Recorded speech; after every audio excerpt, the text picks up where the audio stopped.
ગ્રંથાધિરાજ સમયસર પરમાગમની તાત્પર્ય ગતિ ટીકાની 320મી ગાથા છે. જે ગાથામાં આચાર્ય ભગવાન અભેદથી શુદ્ધ જ્ઞાન પરિણત જીવ કેવો છે અને એ અભેદથી શુદ્ધ જ્ઞાન પરિણત જીવ શું કરતો નથી અને શું ભોગતો નથી એની ચર્ચા કરે છે. ખરેખર કરવાની અને વેદવાની જ્યાં સુધી વાત છે ત્યાં સુધી આ ગાથાનો સીધો સંપર્ક છે. કારણ કે શુદ્ધ જ્ઞાન અને અભેદથી શુદ્ધ જ્ઞાન એ બંનેના સંદર્ભમાં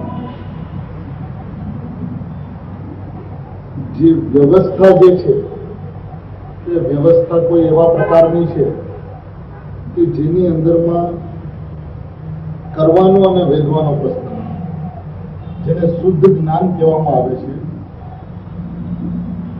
અથવા તો અભેદથી શુદ્ધ જ્ઞાન પરિણત જીવ જે છે એ ખરેખર જીવ કાંઈ કરતા કાંઈ શુદ્ધ ઉપાદાન રૂપે કરે અને વેદે અભેદ શુદ્ધ જ્ઞાનની વ્યવસ્થા નથી. અભેદ શુદ્ધ જ્ઞાનની વ્યવસ્થા કરવાની અને વેદવાની નથી. હવે સૌથી પહેલા કરવાની અને વેદવાની વાત પહેલા અભેદ શુદ્ધ જ્ઞાન એટલે શું? કે અભેદ શુદ્ધ જ્ઞાન જે છે એનાથી પરિણત જીવ એટલે અભેદ શુદ્ધ જ્ઞાન કરતો નથી અને વેદતો નથી. પછી પરિણત જીવની વાત છે કે જે પરિણામો છે તે પણ ખરેખર એ અભેદથી શુદ્ધ જ્ઞાન. હવે એ અભેદથી શુદ્ધ જ્ઞાનનું કરવાપણું અને વેદવાપણું એ વિષયની અંદરમાં થોડી સૂક્ષ્મતાથી જો વિચાર કરવામાં આવે તો વાત તો એ છે કે શુદ્ધ જ્ઞાનપણે પરિણમેલો જીવ જે છે એની પહેલાનો જે શબ્દ પ્રયોગ જે છે તેવી રીતે શુદ્ધ જ્ઞાન પણ અથવા અભેદથી શુદ્ધ જ્ઞાન પરિણત જીવ બે શબ્દ પ્રયોગ છે. પેલા ઉપરમાં દ્રષ્ટાંત છે. આપણા દ્રષ્ટાંતમાં લઈને પેલા થોડી સિદ્ધાંતની ચર્ચા કરીને એ સિદ્ધાંતને વધારે સ્પષ્ટ કરવા માટે દ્રષ્ટાંત વધારે ઉપયોગી થશે. માટે તેવી રીતે શુદ્ધ જ્ઞાન પણ અથવા અભેદથી શુદ્ધ જ્ઞાન પરિણત જીવ પણ હવે શુદ્ધ જ્ઞાન પણ કરતો નથી અને વેદતો નથી. એક વાત છે કે જીનાગમ અને એની અંદરમાં રહેલા રહસ્યને સમજવા માટે એ જે સ્વાધ્યાયની જે પદ્ધતિ જે છે એની અંદરમાં જે મૂળભૂત વાત છે એ એકદમ ટ્રાન્સપરન્ટ વંચાવી. હવે શુદ્ધ ઉપાદાન રૂપે કરતો નથી અને વેચતો નથી. તે પોતે શુદ્ધ ઉપાદાન રૂપે. હવે પોતે શુદ્ધ ઉપાદાન રૂપે વચ્ચેની વાત છે. શરૂઆતની વાત શું છે? શુદ્ધ જ્ઞાન પણ અથવા અભેદથી શુદ્ધ જ્ઞાન પરિણત જીવ પણ કરતો નથી અને વેચતો નથી.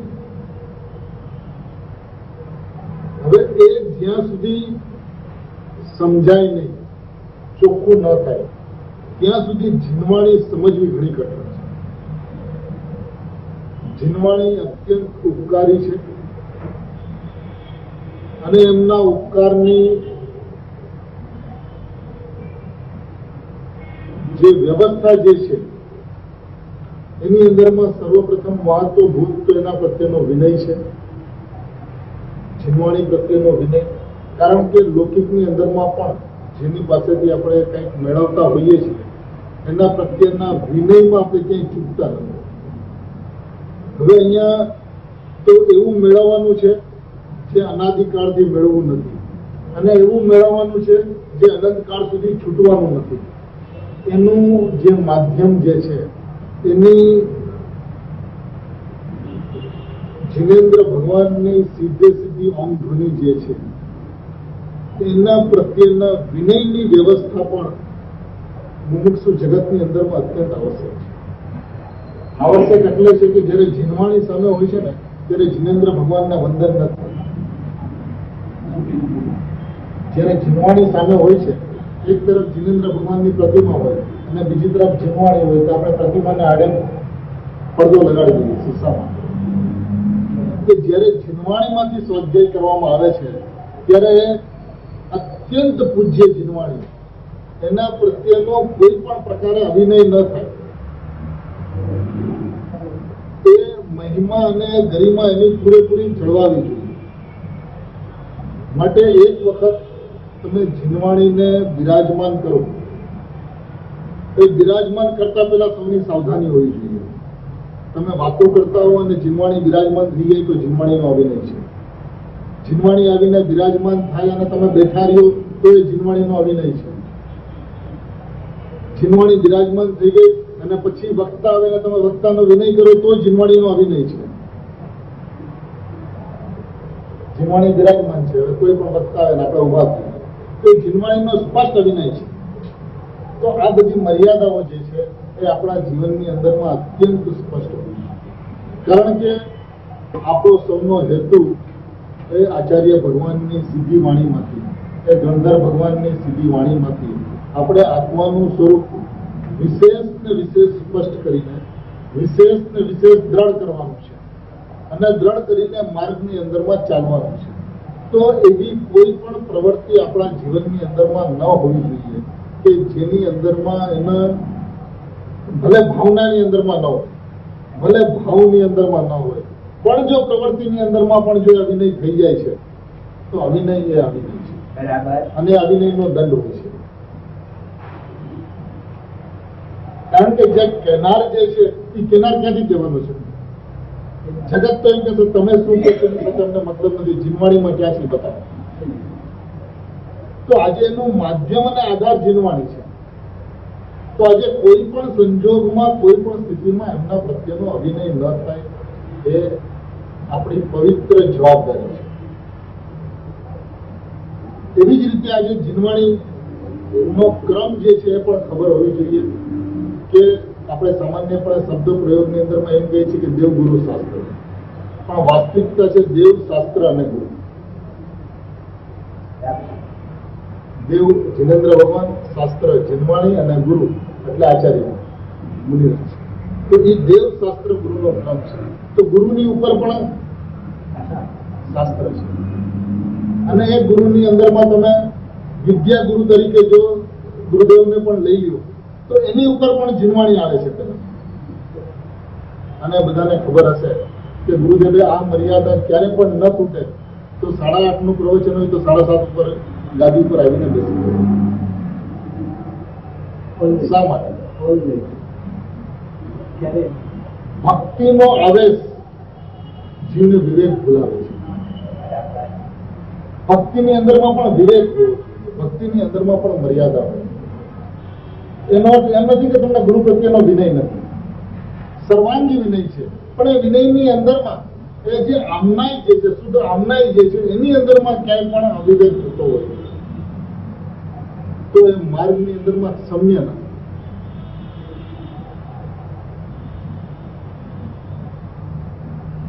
હવે મૂળભૂત વાત ઉપર આવીએ તો તેવી રીતે શુદ્ધ જ્ઞાન પણ અથવા અભેદથી શુદ્ધ જ્ઞાન પરિણત જીવ પણ કરતો નથી અને વેદતો નથી. હવે શુદ્ધ જ્ઞાનનો અર્થ શું? કે શુદ્ધ જ્ઞાનનો અર્થ છે અભેદ આત્મા. શુદ્ધ જ્ઞાનનો અર્થ છે અભેદ આત્મા.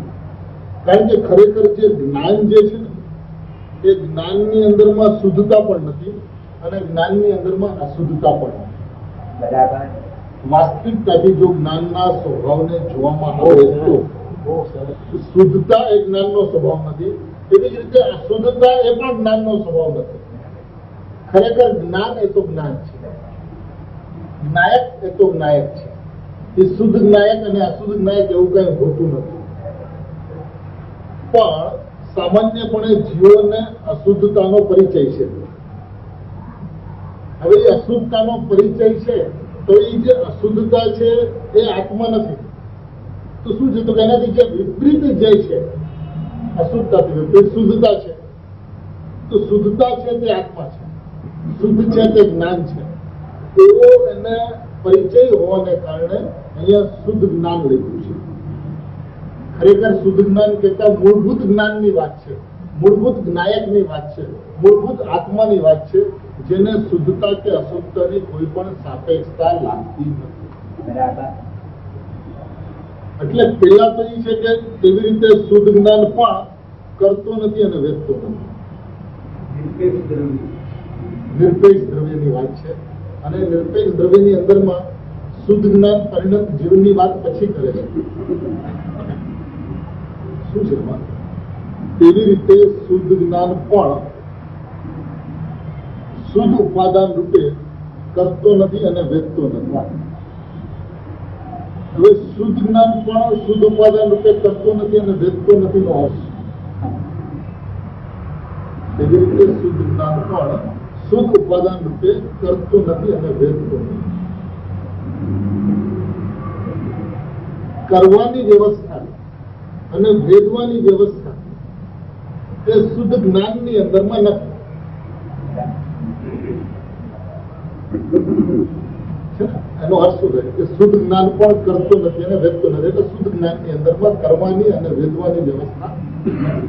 તો કરવાની અને વેદવાની જે વ્યવસ્થા જે છે એની અહીંયા ચર્ચા નથી.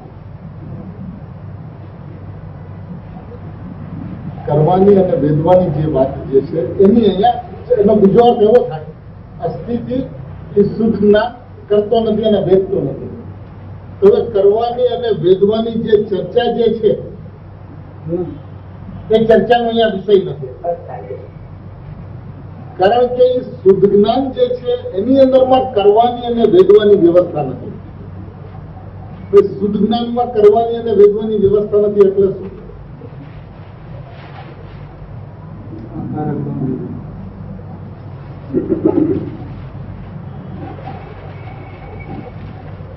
કોઈ દિવસ વિચાર કર્યો છે કે જીનવાણીની અંદરમાં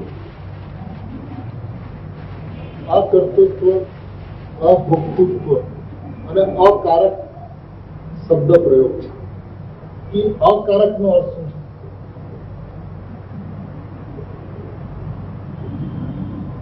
કર્તૃત્વનો અર્થ તો કરતા, ભોક્તૃત્વનો અર્થ ભોગતા, વેદનનો અર્થ વેદક થાય, પણ એ કારક અકારક છે.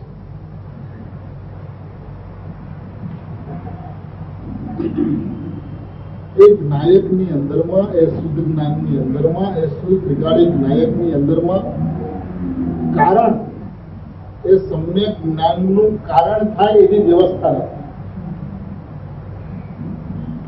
અકારકનો અર્થ છે કે નાયક જે છે એ ઉપાદાન કારણ તો નથી પણ નિમિત્ત કારણ પણ નથી. નાયક એ સમ્યક જ્ઞાનની અંદરમાં નિમિત્ત કારણ નથી.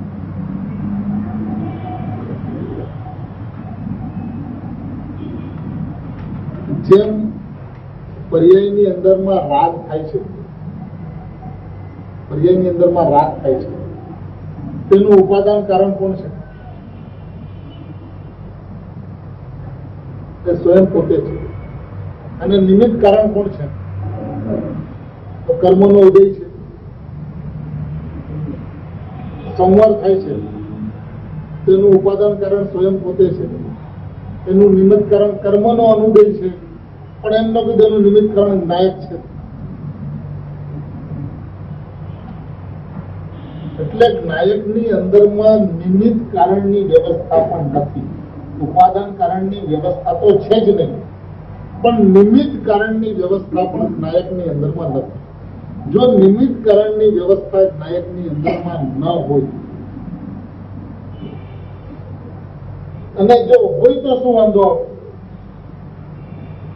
જો નાયકની અંદરમાં સમ્યક જ્ઞાનના નિમિત્ત કારણની જો વ્યવસ્થા હોય તો શું વાંધો આવે?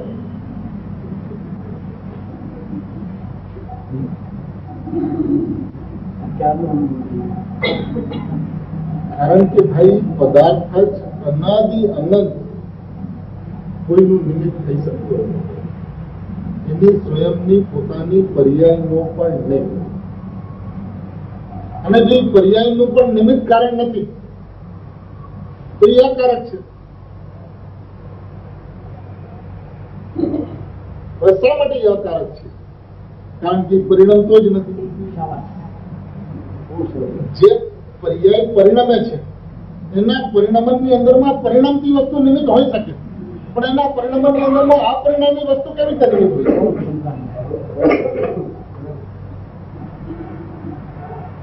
પરિણમતી પર્યાયની અંદરમાં અપરિણામી અને નિમિત્ત કેવી રીતે હોઈ શકે? એટલે અપરિણામી દ્રવ્ય જે છે એ અકારક છે. એટલે અપરિણામી દ્રવ્ય જયારે અકારક છે ત્યારે વેદનનો પણ કોઈ પ્રશ્ન નથી, અવેદક છે. અને જયારે એને કરતો જ નથી, વેદતો જ નથી, તો ભોગવતાનો પણ પ્રશ્ન નથી. એટલે એનો અભોગતૃત્વ છે, અભોગતા છે. આ અપરિણામી એટલે શું? જે કદાપી ક્યારેય કોઈનું કારણ ન હોય, ઉપાદાન રૂપે પણ નહીં અને નિમિત્ત રૂપે પણ નહીં.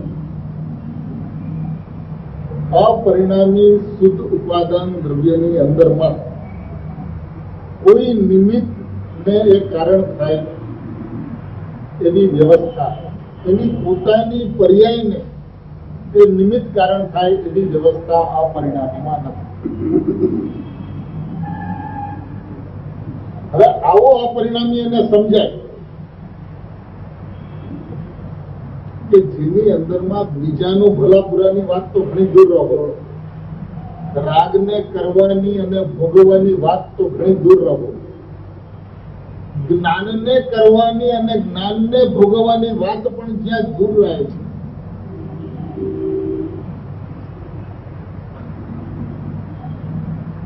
એવો એનો અપરિણામી નાયક ભાવ છે.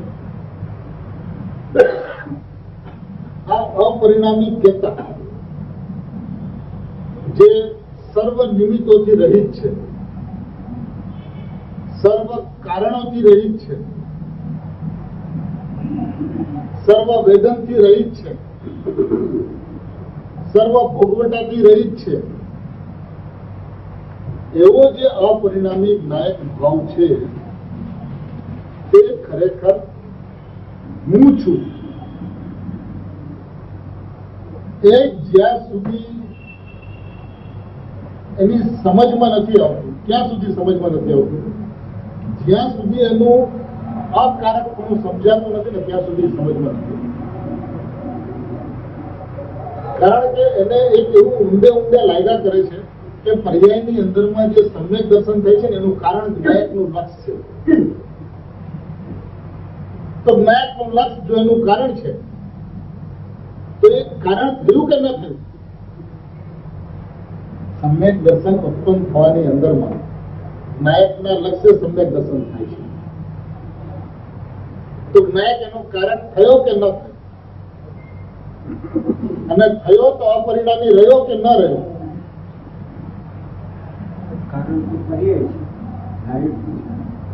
સમજણ એવી છે કે દ્રવ્યમાં પર્યાયમાં દ્રવ્યના લક્ષ્ય સમ્યક દર્શન થાય છે.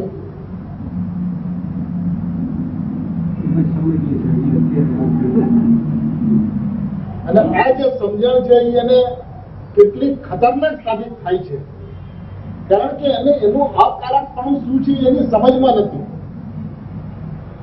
અપરિણામીનું અકારકપણું શું છે એના ખ્યાલમાં નથી. આત્મા સમ્યક દર્શનનું કારણ નથી. સમ્યક દર્શનનું કારણ સમ્યક દર્શનની પર્યાય સ્વયં પોતે છે.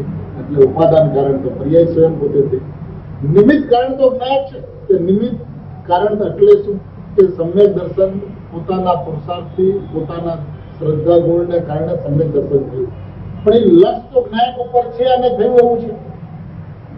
લક્ષ તો જ્ઞાયક નું છે અને સમ્યક દર્શન થાય છે. જો એવું ન હોય તો પરના લક્ષ્ય પણ સમ્યક દર્શન થવું જોઈએ. લક્ષ જ્ઞાયક ઉપર છે અને સમ્યક દર્શન થાય છે. એટલે ના, એવું પણ નથી. એવું જો હોય તો એ જ્ઞાયકને, એ શુદ્ધ જ્ઞાનને, એ અભેદ જ્ઞાનને, એ અભેદ જ્ઞાયકને નિમિત્ત કારણનું કલંક લાગશે.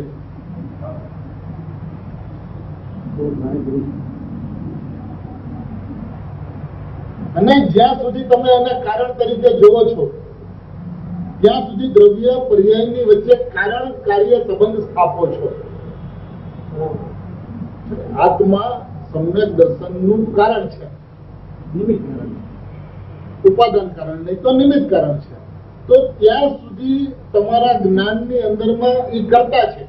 જ્ઞાયક છે એ કર્તા છે અને પરિણામ છે એ કર્મ છે. એટલે કર્તા કર્મ સંબંધની સ્થાપના દ્રવ્ય પર્યાયની વચ્ચે થાય છે. એટલે જ્યાં સુધી આ દ્રવ્ય પર્યાયની વચ્ચે કર્તા કર્મના સંબંધની સ્થાપના થાય છે ત્યાં સુધી જ્ઞાયક અકર્તા છે ક્યાં ઉભું રહે છે?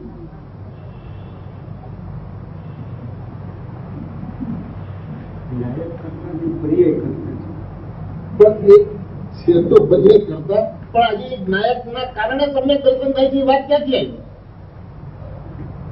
જ્ઞાયકના લક્ષ્ય તમને દર્શન થાય છે એ વાત ક્યાંથી આવી? કે પર્યાયની અંદરમાં જ્ઞાયકનું લક્ષ હોય તો સમ્યક જ્ઞાન થાય છે. અને પરનું લક્ષ હોય તો મિથ્યા જ્ઞાન થાય છે. આ તો સીધી સાદી સમજણ બધાની છે.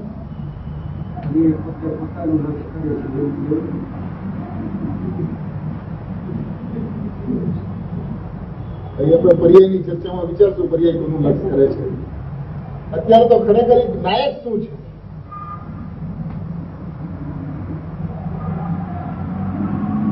એક નાયકના ધર્મો શું છે, એક નાયકની વ્યવસ્થા શું છે.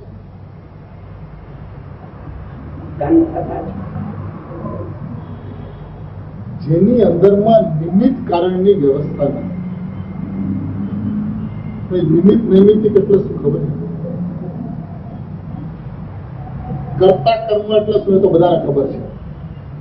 હવે જીવને એવી ટેવ પડી ગઈ છે કે જયારે એમ કહેવામાં આવે કે જયારે સમ્યક જ્ઞાન કોઈ પણ જીવને થાય છે ત્યારે એને પોતાના સ્વયંના પુરુષાર્થથી સમ્યક જ્ઞાન થાય છે.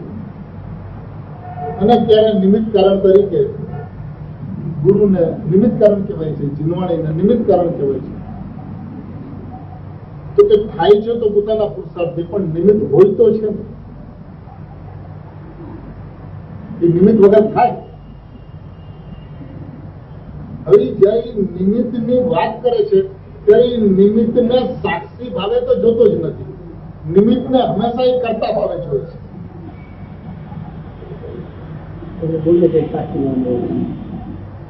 નિમિત્ત નૈમિત્તિકનો અર્થ કે નૈમિત્તિકમાં જયારે કાર્ય થાય ત્યારે નૈમિત્તિકની પોતાની યોગ્યતાથી થાય છે. નૈમિત્તિકમાં જયારે કાર્ય થાય ત્યારે યોગ્યતાથી થાય છે અને એ સમયે એને યોગ્ય, એને અનુરૂપ, એને અનુકૂળ પદાર્થ સાક્ષી ભાવે હોય છે. અને સાક્ષી ભાવનો અર્થ છે વિટનેસ. વિટનેસ નો અર્થ બસ એની હાજરી માત્ર, એનો કરતા નથી. કોર્ટની અંદરમાં હોય છે ને વિટનેસ. વિટનેસ શું કરે છે? સજા કોને વિટનેસ ન થાય છે તો હા છે કે ના છે, વિટનેસ વિટનેસ છે, એની કિંમત છે. વિટનેસની કિંમત છે, પણ વિટનેસને સજા નથી કે વિટનેસને મુક્તિ નથી. વિટનેસ સદાય મુક્ત જ છે.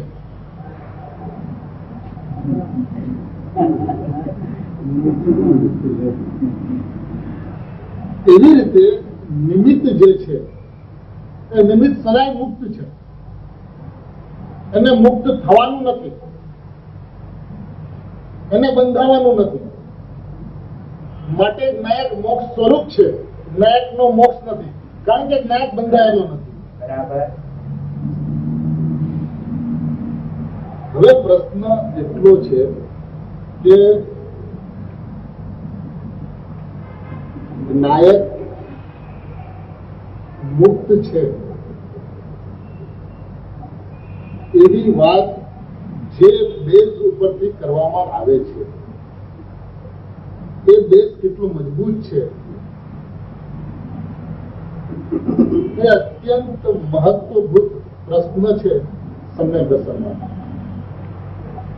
કારણ કે જ્યાં સુધી તમને આની કિંમત ન સમજાય, હું અપરિણામી પરમ પારિણામિક ભાવ છું એની કિંમત જ્યાં સુધી ન સમજાય કે અપરિણામી એટલે શું, એ પરમ પારિણામિક ભાવ એટલે શું, એ શુદ્ધ જ્ઞાન એટલે શું, એ અભેદથી શુદ્ધ જ્ઞાન એટલે શું, જ્ઞાયક એટલે શું, એનું અકર્તાપણું, અભોક્તાપણું, અકારકપણું અને અવેદકપણું, કઈ કઈ ચીજ સાથે પ્રભાવિત થઈ શકે છે? નિશ્ચય કે વ્યવહાર?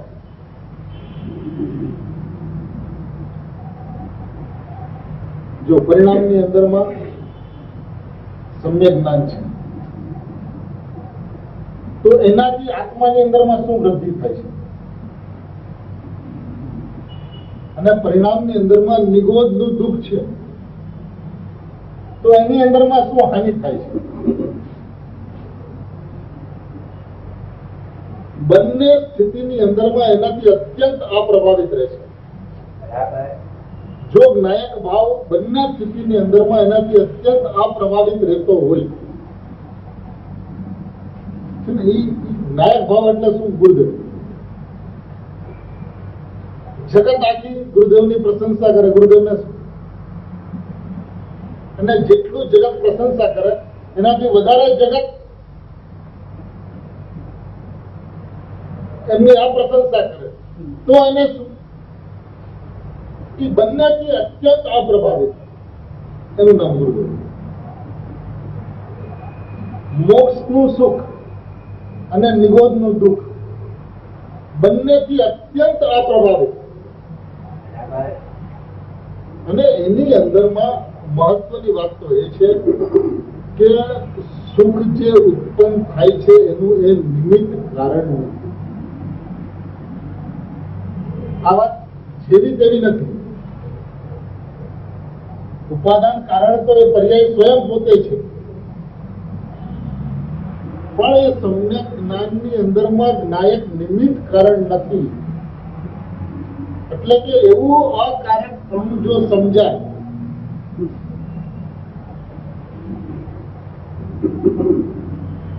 તો ખરેખર એનું અકર્તાપણું ને અવેદકપણું સમજાય.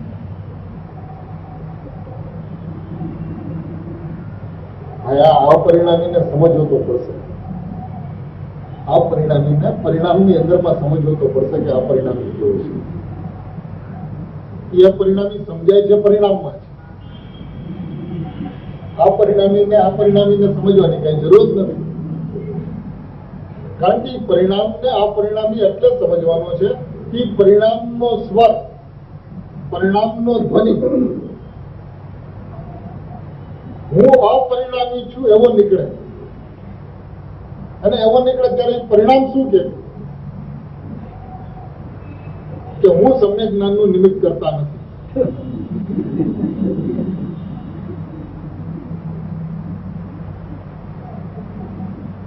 જે અપરિણામી સમ્યક જ્ઞાનનું નિમિત્ત કરતા નથી એ ખરેખર છે.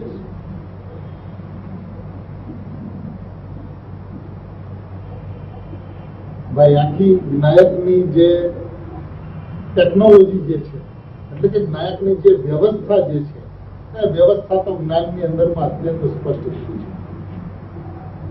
જ્યાં સુધી જેવો જ્ઞાયક છે એવો જ્ઞાયક જ્ઞાનની અંદરમાં વસે નહીં ત્યાં સુધી એનો નિર્ણય થઈ શકે. આજે જ્ઞાયક વિશેનો નિર્ણય થતો નથી એનું કારણ જ્ઞાયક વિશેની સાચી સમજણ નથી. હું અપરિણામી છું એમ બોલી દેવું એક વાત છે, અને જેવો અપરિણામી છે એવો અપરિણામી માનવું એક વાત છે. કારણ કે જેવો છે એવો જ્યાં સુધી માનવામાં નથી આવતો ત્યાં સુધી બોલે અપરિણામી ને માને પરિણામી. માને કહે શુદ્ધ ઉપાદાન, માને શુદ્ધ ઉપાદાન.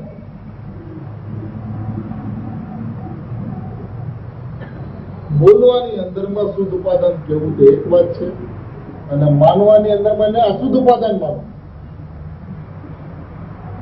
જયારે તમે સમ્યક જ્ઞાનનું કારણ નાયક છે એટલે એ અશુદ્ધ ઉપાદાન થઈ જાય છે, એ શુદ્ધ ઉપાદાન રહેતું નથી. શુદ્ધતાની ક્યાં રહી? અપરિણામી અકારક રહે એમાં એની શુદ્ધતા છે.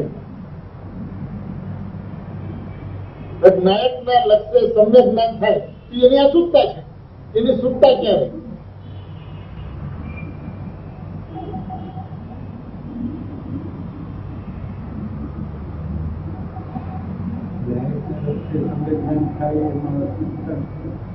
સો ટકા શુદ્ધતા. કારણ કે જ્ઞાયક રહ્યો જ ક્યાં? જે જ્ઞાયક અકારક છે એ જ્ઞાયક જ ન રહ્યો.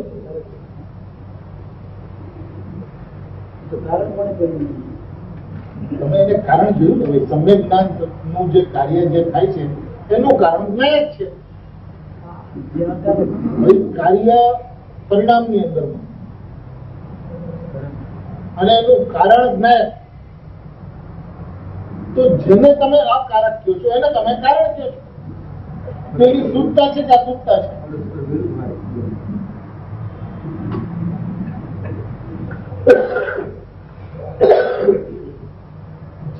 તમને જેવા સ્વભાવે છે એવા સ્વભાવે જો સ્વીકાર ન થાય તો ઊંડે ઊંડે સૂક્ષ્મ ભૂલ રહી જાય છે. ઉપરથી તો એ ભૂલ પકડાય, ભૂલ તો એ સૂક્ષ્મતાથી અંદરથી જોવે તો નહીં ભૂલ પકડાય. કારણ કે ભાઈ આ 320મી ગાથાની અંદરમાં આ કારક અને અવેદકની જે વાત છે એ બધા સ્વીકારી છે અને સર્વમાન્ય છે. આત્મા આ કારક અને અવેદક છે વાત સર્વમાન્ય છે અને એ વાત પણ સર્વમાન્ય છે કે જ્ઞાયકના લક્ષ્ય સમ્યક જ્ઞાન થાય છે.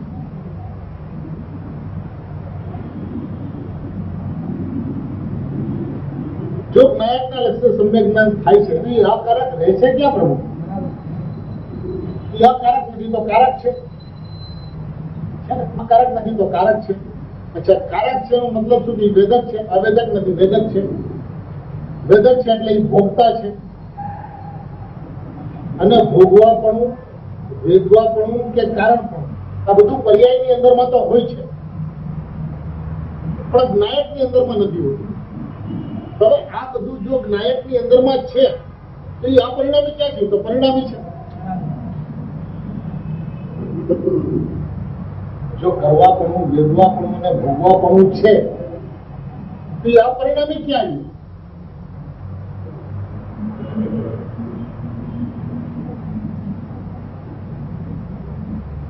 તો પરિણામી થઈ જાય છે, એ આત્મા પરિણામ વાળો થઈ જાય છે.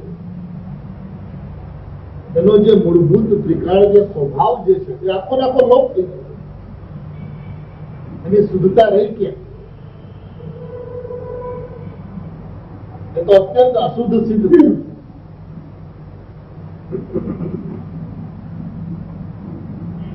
તો પછી પ્રશ્ન ઉત્પન્ન થઈ શકે, તો પછી પર્યાયની અંદરમાં શુદ્ધતા કેવી રીતે ઉત્પન્ન થાય છે? પર્યાયની અંદરમાં સમ્યક જ્ઞાન કેવી રીતે ઉત્પન્ન થાય છે? નાયકના લક્ષ્ય, નાયકના કારણે, નિમિત્ત કારણે સમ્યક જ્ઞાન થાય એવી જો વ્યવસ્થા નથી તો પછી પરિણામની અંદરમાં જે જ્ઞાન થાય છે તે કેવી રીતે થાય છે?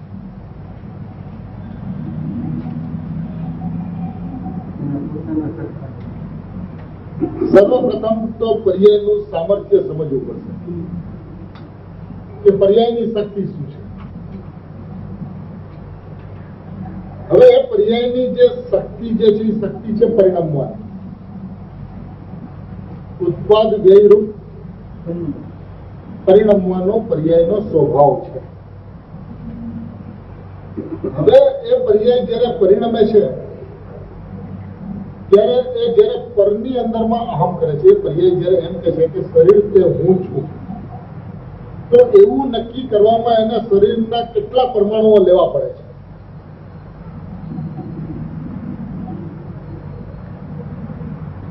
શરીરનો કરતા હું છું એવું માનવામાં શરીરના કેટલા કાર્ય પર્યાયને કરવા પડે છે?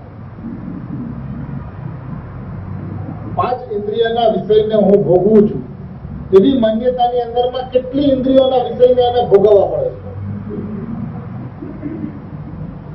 એ કોઈ નહીં. તો એ પર્યાયમાં થાય છે. શરીરના કર્તા રૂપે, શરીરના ભોગતા રૂપે, શરીરના વેદક રૂપે તે પોતાને માનતું હોવા છતાં પણ એને શરીરમાંથી કાંઈ પણ લેવડ દેવડ કરવી નથી પડતી, જે એનાથી અત્યંત પર છે, જે એનાથી અત્યંત ભિન્ન છે. તો શું થાય છે? તો એને એક એવી ભ્રાંતિ થાય છે કે આનો હું કરતા છું. એ ભ્રાંતિનો કરતા તો થાય છે, વાસ્તવિક કરતા થતો નથી. હવે જસ્ટ રિવર્સ પોઝિશનની અંદરમાં જઈએ. એ જ્ઞાયકને જોવે છે અને એમ કહે છે કે હું અપરિણામી છું, તો અપરિણામીના કેટલા અંશ એને લેવા પડે? પરિણામનમાંથી કેટલું એને અપરિણામન થવું પડે?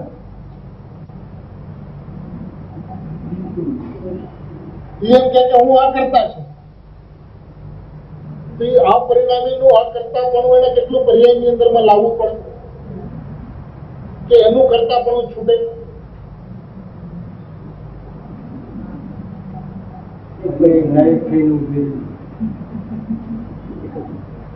વાળા જેમ પરની અંદરમાં પર્યાયની ભ્રાંતિ થઈને પરિણમન હતું, ત્યારે પણ જે કાંઈ પણ હતું એ પર્યાયનું હતું, પરનું નહોતું. જ્યારે એણે શરીરનો કરતા પોતાને માન્યું ત્યારે પર્યાયમાં જે કાંઈ પણ હતું એ પર્યાયનું હતું, શરીરનું ન હતું. હવે જયારે કહે છે કે હું અપરિણામી છું, ત્યારે અપરિણામીનું એમાં શું હોય શકે? જે કાંઈ પણ હોય પરિણામનું હોય. એ પોતાના જ્ઞાયકને રચે,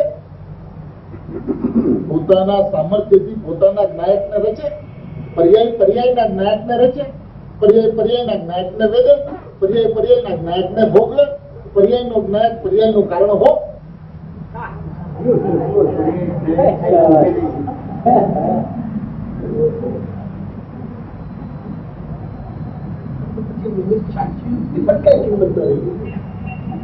અપરિણામી નિમિત્ત સાક્ષી રૂપની કોઈ કિંમત છે જ નહીં. કારણ કે ભાઈ અપરિણામી છે ને એ ત્રિકાળ નિમિત્ત કારણથી રહિત છે. ત્રિકાળ નિમિત્ત કારણથી જે રહિત છે કોનું નિમિત્ત હોઈ શકે? અપરિણામી છે ત્રિકાળ નિમિત્ત કારણથી રહિત છે. એ પર્યાયના ઉપાદાન કારણથી તો ત્રિકાળ રહિત છે જ છે, પણ નિમિત્ત કારણથી ત્રિકાળ રહિત છે. છતાં પણ સાક્ષી શબ્દમાં નિમિત્ત કારણનો ભાવ આવે છે. આવે છે. સાક્ષી કારણની અંદરમાં ભાઈ જીવને શું છે કે કોઈ પણ બહાને પોતાનો અભિપ્રાય જીવંત રહી જાય એવું કોઈને કોઈ માધ્યમ ગોતી લે છે, અને એ માધ્યમની અંદરમાં આખો ને આખો હેતુ માર્યો જાય છે એની એને ખબર પડતી નથી. એટલે જયારે તમે સ્ટ્રેટ લાઈન ડિવાઈડ કરો ત્યારે પછી એની અંદરમાં ગેપ ન હોવી જોઈએ. જો ક્યાંય પણ બખોલ રહી ગઈ તો એનું મૃત્યુ છે. જ્યારે પરિણામના દુઃખને ભોગવે છે અને એનું કારણ પરિણામ છે, તો પરિણામના સુખને ભોગવે એનું કારણ પરિણામ છે. પરિણામ જયારે દુઃખને ભોગવે છે ત્યારે નિમિત્ત કારણ તો તમે ગમે એને કહી દો, કર્મને કહી દો, અને કર્મ છે ઉપાદાન કારણ કોણ? જો એ પર્યાયનું ઉપાદાન કારણ દુઃખને ભોગવવા માટે પર્યાય સ્વયં પોતે છે, તો સુખનું કારણ જ્ઞાયક શા માટે? એ સુખનું કારણ તો પર્યાય સ્વયં પોતે રહો. જો દુઃખનું કારણ સ્વયં પોતે છે તો સુખનું કારણ પર શા માટે?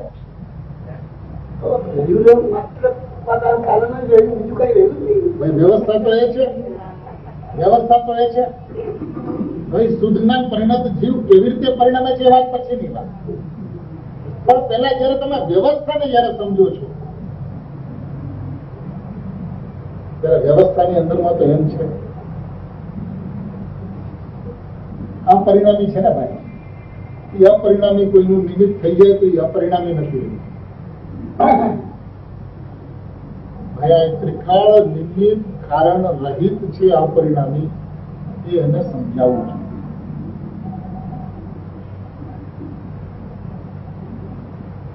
અને ખરેખર ભાઈ વાસ્તવિકતા તો કર્મને નિમિત્ત કારણ જે કહેવામાં આવે છે, આશ્રવ થયું તો એનું ઉપાદાન કારણ એ પર્યાયની પોતાની યોગ્યતા સ્વયં, અને એનું નિમિત્ત કારણ કર્મનો ઉદય. બરાબર.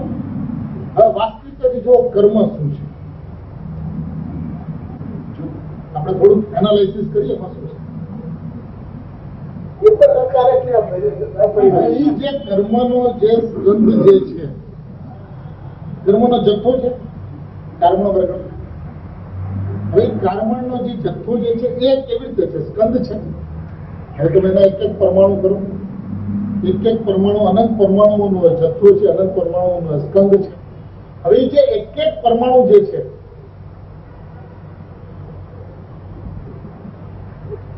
એમાં કોઈ નિમિત્ત કારણની વ્યવસ્થા છે કે નહીં?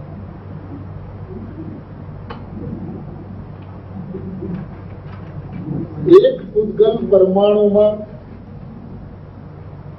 અન્ય કોઈ પણ પદાર્થને નિમિત્ત રૂપ રહેવાની વ્યવસ્થા નથી. નિમિત્તરૂપ થવાની વ્યવસ્થા નથી. તો વાસ્તવિકતા તો એ છે ભાઈ કે કર્મ નિમિત્ત કારણ છે, એ પણ અપેક્ષિત કથન છે, એ પણ ઉપચરિત કથન છે, વાસ્તવિકતા નથી. ભાઈ તમારે પદાર્થની સ્વતંત્રતા જે છે, પદાર્થની સ્વાધીનતા જે છે, પદાર્થની સંપૂર્ણતા જે છે, તે તમે જો પદાર્થની બહાર ક્યાંય પણ આપો છો, એ પદાર્થ પદાર્થ નથી. એનું સંપ્રદાન ને અપાદાન પણ સમાપ્ત થાય છે. પરિણામને કાંઈ પણ થાય, પરિણામમાં એનું કારણ જો તમે કર્મને કહો તો પરિણામનું સંપ્રદાન ને અપાદાન પણ ક્યાં જશે? ધર્મમાં. એટલે ચેતન જળ થશે, જળ ચેતન થશે, શું થશે? શું કે તદ સમયની પર્યાયની સુખી રૂપે કે દુઃખી રૂપે જે થવાનું યોગ્યતા છે એ જ સમયે એ પરિણામ પરિણમે છે. ભાઈ એની અંદરમાં આજે તમે પરિણામ કર્યા, એ પરિણામના નિમિત્તે રાગભાવ થયો, એ રાગભાવના નિમિત્તે કર્મ બંધાણા, એ કર્મ તમે આ ભવિષ્યની અંદરમાં ભોગવશો, એ વ્યવસ્થા જ નથી. એ વ્યવસ્થા જ નથી. જે સમયે જે ભાવ જે પ્રમાણે થયો તે સમયે એ ભાવનું ફળ તત સમય છે. જૈન દર્શનની અંદરમાં ઉધારીની કોઈ વ્યવસ્થા નથી. કારણ કે પરિણામ વિપરીત વર્તમાનના પરિણામ કરે, માન્યતા વિપરીતતાની વર્તમાન પરિણામ કરે, અને એનું ફળ ભવિષ્યની પર્યાય ભોગવે. તો ભાઈ આવનારી પર્યાયનો શું ગુનો? શું ગુનો શું છે આવનારી પર્યાયનો? જે પર્યાય જે પરિણામ કરે છે તત્ક્ષણ તે ફળને ભોગવે છે. વિપરીતતામાં દુઃખિતા ક્ષણ છે, અને આ વિપરીતતાની અંદરમાં સુખિતા ક્ષણ છે.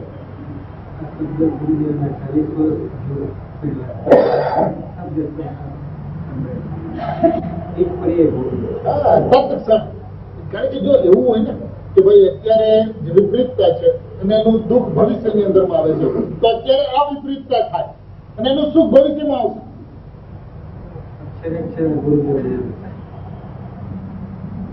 લક્ષ અત્યારે હું જ્ઞાયક છું, હું અપરિણામી છું, વર્તમાન પર્યાય છે, પણ હું અપરિણામી છું એવું પરિણામ ભવિષ્યની પર્યાયને મળશે. છે મંજૂર? એવી તમારી વ્યવસ્થા નથી. જ્યાં સુધી નિમિત્ત દ્રષ્ટિથી પરિણમન થાય છે ત્યાં સુધી ઉપાદાનનું વચન સમજાતું નથી. એક વખત પર્યાય જે ઉપાદાન રૂપે પરિણમે છે એનું જો વચન સમજાય કે પર્યાય જે દુઃખી થાય છે એ પોતાની વિપરીતતામાં, પોતાની ભ્રાંતિમાં પોતે ઉત્પન્ન થયેલું મિથ્યાત્વ છે, જેના કારણે દુઃખી થાય છે.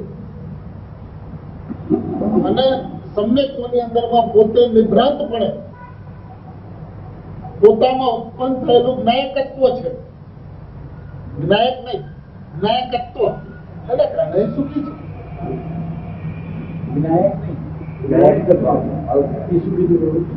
પોતાથી પોતામાં ઉત્પન્ન થયેલું જ્ઞાયકત્વ, જ્ઞાયક નહીં. આખું વસ્તુનું જે સ્વરૂપ છે, એ પરિણામનું જે સામર્થ્ય જે છે, તે સામર્થ્યની અંદરમાં એક નાયકને રચે છે. તે પોતાનો પર્યાયનો નાયક રચે છે. પર્યાયના જ્ઞાયકને જે જ્ઞાયકને રચે છે એ જ્ઞાયકને વેદે છે, એ જ્ઞાયકને ભોગવે છે, એ જ્ઞાયકને અનુભવે છે.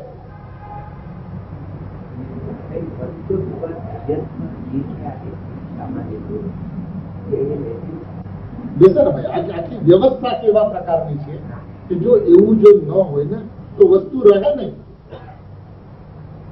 અપરિણામીને પરિણામની અંદરમાં જો આવવું પડતું હોય, અપરિણામીને પરિણામની અંદરમાં આવવું પડતું હોય તો પરિણામના નાશે અપરિણામીનો નાશ થશે.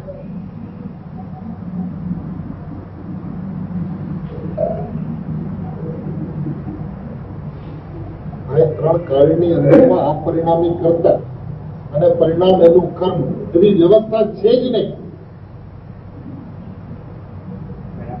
આ કરતા કોનો કરતા થાય?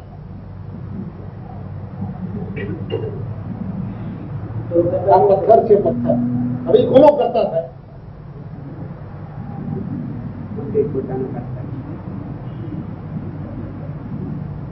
નાયક આ કરતા છે ને ઈ કોનો કરતા થાય? અપરિણામી જીવ ક્યાં પરિણામ નો કરતા થાય? જે પરિણમતું જ નથી એ પરિણમન નો કરતા પણ ન થાય અને પરિણમન નું નિમિત્ત પણ ન થાય. પરિણમતો પદાર્થ પરિણમન નું કારણ હોઈ શકે. પરિણમતો પદાર્થ પરિણમન નું કારણ હોઈ શકે, નિમિત્ત કારણ હોઈ શકે. સ્વયં પોતે ઉપાદાન કારણ હોય તો બીજો પરિણમતો પદાર્થ એનું નિમિત્ત કારણ હોય. એક પરિણમતા પદાર્થ અને નિમિત્ત કારણ બીજો પરિણમતો પદાર્થનું પરિણમન હોઈ શકે, બીજો પદાર્થ ન હોઈ શકે. જેમ તમારો નાયક અકર્તા છે એ પદાર્થનો મૂળભૂત સ્વભાવ અકર્તા છે. કોઈ પણ દ્રવ્ય અપરિણામી છે.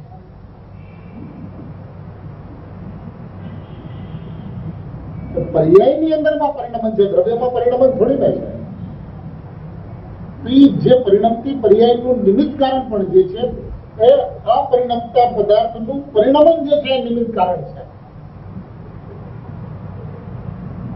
જોઈ લો વ્યવસ્થા વિશ્વ આશ્રમના જન્મની વ્યવસ્થા જોઈ લો કે જીવ અને પૂતગલ. તો જીવ દ્રવ્ય, જીવના ગુણો અને જીવની પર્યાય. જીવની પર્યાયની અંદરમાં સામાન્ય ઉપયોગની બાદબાકી એટલું તો અભિન્નતામાં જાય છે. વિશેષ ઉપયોગની અંદરમાં જે કંઈ પણ પરિણામ થાય છે તો એમાં કર્મનો ઉદય કે કર્મનો અનુદય. આ કર્મ છે, દ્રવ્ય છે.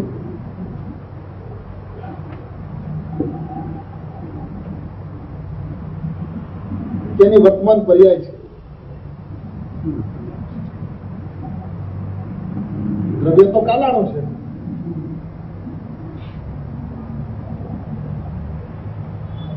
એક એક વસ્તુને માઇન્યુટલી માઇક્રોસ્કોપિક અવલોકન તો કરવું પડશે, નહીં તો ખરેખર એની ક્યાં ભૂલ થાય છે.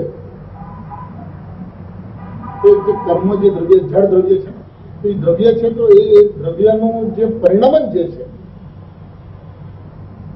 એમાં નિમિત્ત કારણ તો થાય છે, પણ એ કર્મ દ્રવ્યની અંદરમાં એટલે કર્મ દ્રવ્ય એટલે જળ દ્રવ્ય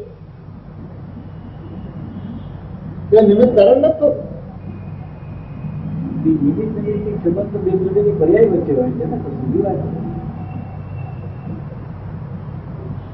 ભાઈ બે પદાર્થના બે પરિણામની વચ્ચે નિમિત્ત નિમિત્ત સંબંધ હોય.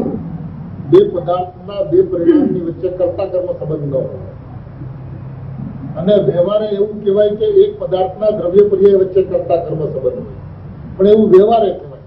વાસ્તવિકતા આત્મા હંમેશા ત્રિકાળ અકર્તા અને અપરિણામી હોય છે. એની વચ્ચે અને પર્યાયની વચ્ચે કર્તા કર્મ સંબંધ હોતો જ નથી. પહેલી વાત. બીજી વાત એ છે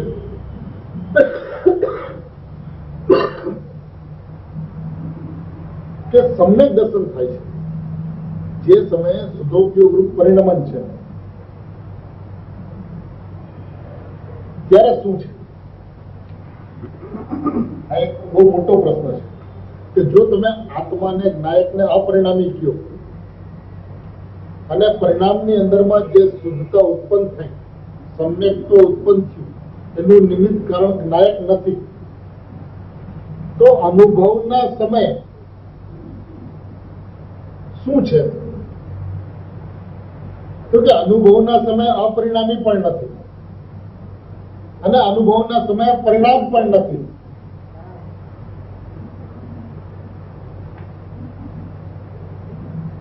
જે સમયે આત્માની અનુભૂતિ થાય છે તે સમયે અપરિણામી, માત્ર અપરિણામી નથી, માત્ર પરિણામ નથી, પરિણામી છે. પરિણામી દ્રવ્ય છે તો હવે પરિણામી દ્રવ્યની અંદરમાં કર્તા કર્મ સંબંધની વ્યવસ્થા શું? જ્યારે તમે દ્રવ્ય પર્યાયને ભિન્ન ભિન્ન રાખો ત્યારે તમે પર્યાયનો કર્તા પર્યાય અને પર્યાયનું કર્મ પર્યાય નિશ્ચયથી એ વાત સિદ્ધ પણ થાય છે. તો વ્યવહારથી તમે આત્માને કર્તા કહો અને પરિણામને કર્મ કહો તો એ પણ ઠીક છે. વ્યવહાર પ્રમાણથી તો ઠીક છે. નિશ્ચયથી પરિણામનો કર્તા પરિણામ અને પરિણામનું કર્મ પરિણામ અને દ્રવ્યની અંદરમાં નિશ્ચયથી શું તો બી નિશ્ચયથી આ પરિણામ દ્રવ્યનો નિશ્ચય, દ્રવ્ય આ પરિણામી એ દ્રવ્યનો નિશ્ચય, પર્યાય પરિણામથી પર્યાયનો નિશ્ચય, પર્યાયનું કરતા પર્યાય અને પર્યાયનું કર્મ પર્યાય એ પર્યાયનો નિશ્ચય. પણ સમ્યક જ્ઞાનને સમયે પદાર્થ તો એક છે, બે પદાર્થ છે અને ત્યારે અપરિણામી પણ નથી અને પરિણામ પણ નથી. છે પરિણામી દ્રવ્ય. અપરિણામ વત્તા પરિણામ ઇઝ ઇક્વલ ટુ પરિણામી. તો ન્યાય કરતા કર્મ સંબંધ કેવી છે?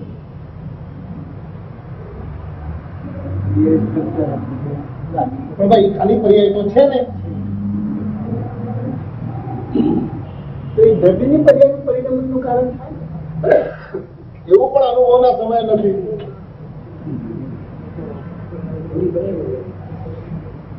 એક પદાર્થની વચ્ચે કર્તા કર્મ સંબંધ હોય છે ને, તો હવે આ અનુભવના સમય કર્તા કર્મ સંબંધ કેવી રીતે એ બીજા પદાર્થની વચ્ચે તો સ્થાપી શકાતો નથી. એ પદાર્થની અંદરમાં એ સમયે કર્તા કર્મ સંબંધ કેવી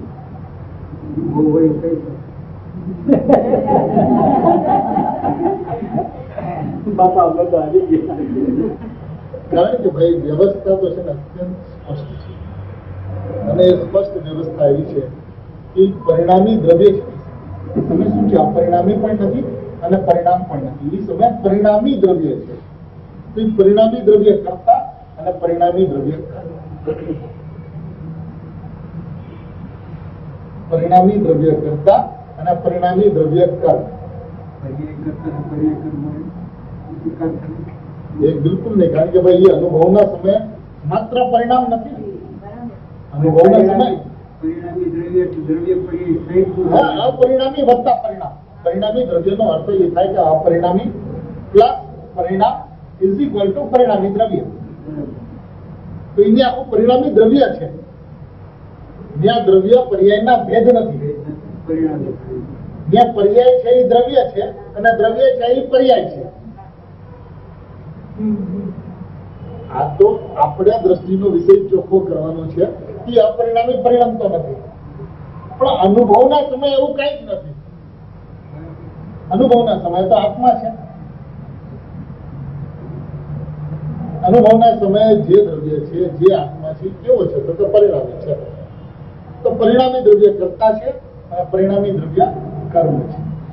આની અંદરમાં શું થયું કે આની અંદરમાં અપરિણામી ત્રિકાળ સુરક્ષિત રહી ગયું.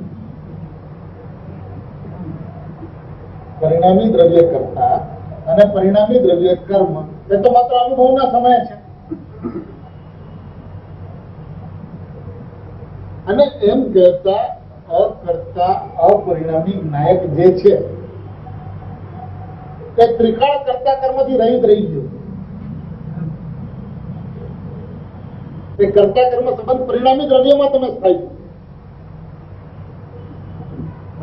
છે. અભેદથી શુદ્ધ જ્ઞાન પરિણત જીવની જે સ્થિતિ જે છે એનો કર્તા કોણ છે? પરિણામી દ્રવ્ય છે. એનું કર્મ કોણ છે? પરિણામી દ્રવ્ય છે. કારણ કે ત્યાં દ્રવ્ય પર્યાય નથી. કારણ કે ત્યાં દ્રવ્ય પર્યાય નથી. દ્રવ્ય પર્યાયના ભેદ વિકલ્પ નથી. જે તો દ્રવ્ય પર્યાયની અભેદતા છે. અભેદતા છે તો એનું સ્વયં પોતે એનું કારણ છે. એનું કારણ સ્વયં પોતે છે. એનું કાર્ય સ્વયં પોતે છે. પર્યાયના ષટકારકની પણ પરિસ્થિતિ ઊભી થતી હોય છે. પર્યાયના ષટકારકની પરિસ્થિતિ પણ ઊભી થતી નથી. આમાં જે સમયે પરિણામી દ્રવ્ય છે તે સમયે પરિણામના સત્કારા કે અપરિણામીમાં શક્તિરૂપ સત્કારા? અપરિણામીની અંદરમાં શક્તિરૂપ સત્કારા અને પરિણામની અંદરમાં પ્રકટતારૂપ સત્કારા, વ્યક્તિરૂપ સત્કારા. એવો ભેદ જ્યારે તમે દ્રવ્ય પર્યાયની ચર્ચા કરો છો ને ત્યારે આવે છે. પણ જ્યાં અનુભવની વાત છે, એ અનુભવમાં તો અનુભવ છે. જો આ સાકર છે ને, સાકર, આ સાકર સફેદ છે, મીઠી છે, સરસ છે, સુંદર છે, એ બધી વાત એની ચર્ચામાં આવે છે. સાકર ખાવ ત્યારે એ સફેદ છે કે મીઠી છે કે ચોરસ છે, બધું રહેવા દે. એ સાકર છે ને, રહેવા દે. એના વેદનના સમયે તે સાકર છે એટલું કેવું પોસાતું નથી, અને જો સાકર છે એવું કેવા જાય છે તો વેદન રહેતું નથી. એનું સફેદ, મીઠાશ, એના બધા ભેદો તો જવા દો, પણ સાકર છે એટલું જો તમે કહો તેનું વેદન એ સમય ના, જ્ઞાયક છે એટલું કહો તેનું વેદન ન.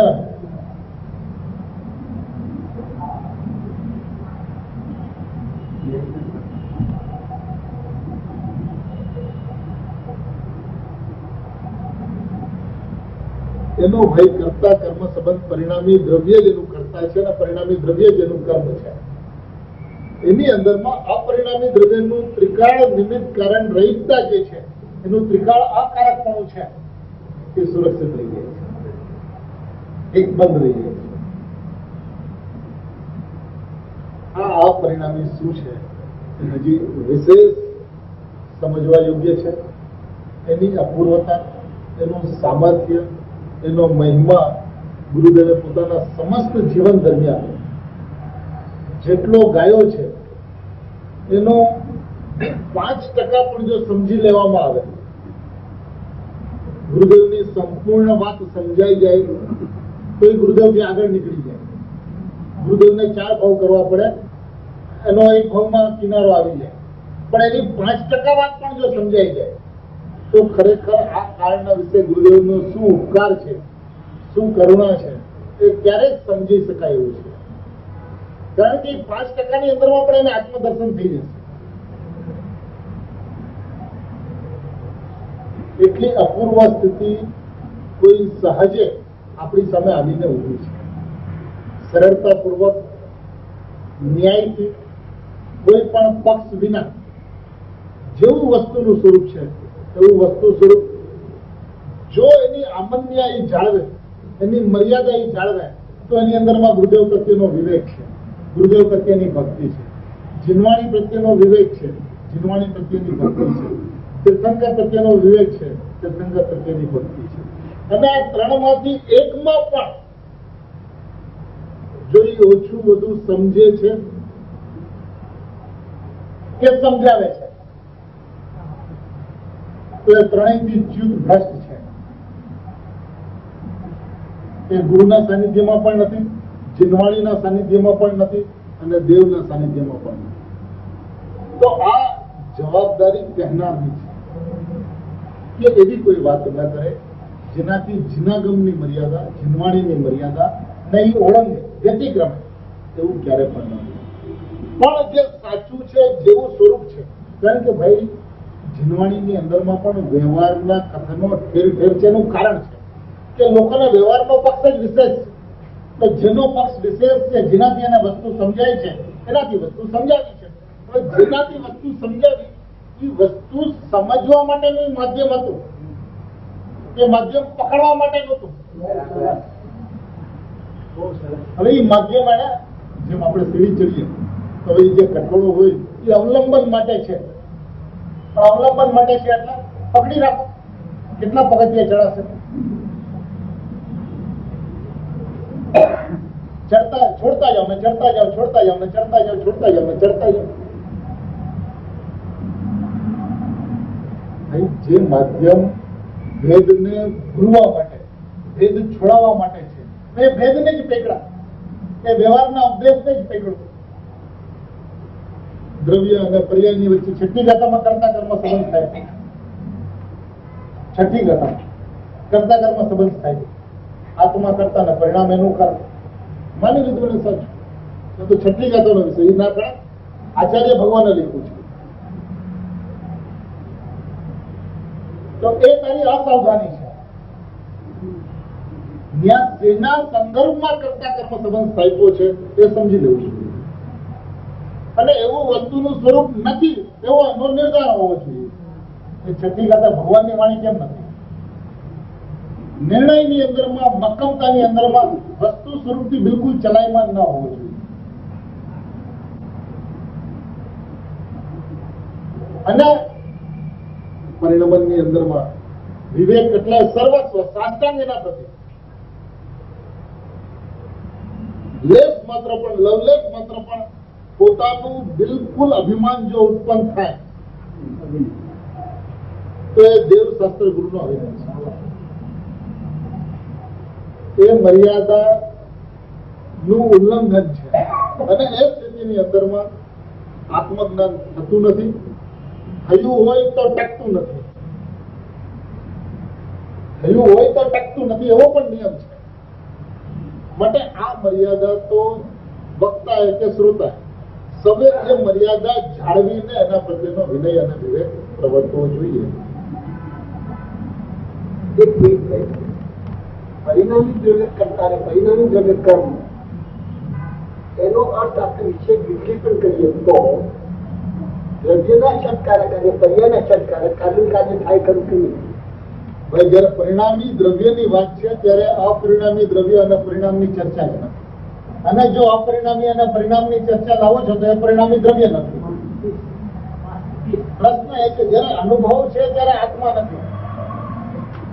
અપરિણામી આત્મા કે પર્યાય રૂપ આત્મા બેમાંથી એક કોઈ નથી. એટલે એ ષટકારકની ચર્ચા એ સમયની અંદરમાં લાગુ પડતી નથી.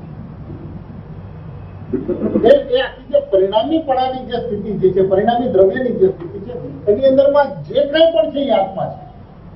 કે પર્યાયનો આત્મા છે કે ત્રિકાળ આત્મા છે એ પ્રશ્ન જ નથી. કે પરિણામી દ્રવ્ય કરતા અને પરિણામી દ્રવ્ય કર્મ એ પણ ભેદ નથી. એમ નહીં ભાઈ, કારણ કે કર્તા એક પદાર્થની અંદરમાં કર્તા કર્મની વ્યવસ્થા છે. એક પદાર્થની અંદરમાં કર્તા કર્મની વ્યવસ્થા છે. હવે કર્તા કર્મના વ્યવસ્થાની અંદરમાં તમે જયારે નિશ્ચયથી દ્રવ્ય પર્યાયને જોવો છો, નિશ્ચયથી દ્રવ્યને જોવો છો તો નિશ્ચયથી દ્રવ્ય અકર્તા છે. નિશ્ચયથી પર્યાયને જોવો છો તો પર્યાયનું કર્તા કર્મ પર્યાય છે. તો આ પર્યાયનો નિશ્ચય અને દ્રવ્યનો નિશ્ચય થઈ ગયો. બરાબર? હવે અનુભવ થયું ત્યારે તો દ્રવ્ય પણ નથી, ને અનુભવ થયું ત્યારે પર્યાય પણ નથી. એ પર્યાય અને દ્રવ્ય નથી એવું જે પરિણામી દ્રવ્ય છે એનો નિશ્ચય શું? તમે દ્રવ્યનો નિશ્ચય ને પર્યાયના નિશ્ચયની ચર્ચા તો કરી લીધી, પણ પરિણામી દ્રવ્યનો નિશ્ચય શું? એ પરિણામી દ્રવ્ય કરતા અને પરિણામી દ્રવ્ય કર્મ એ પરિણામી દ્રવ્યનો નિશ્ચય છે.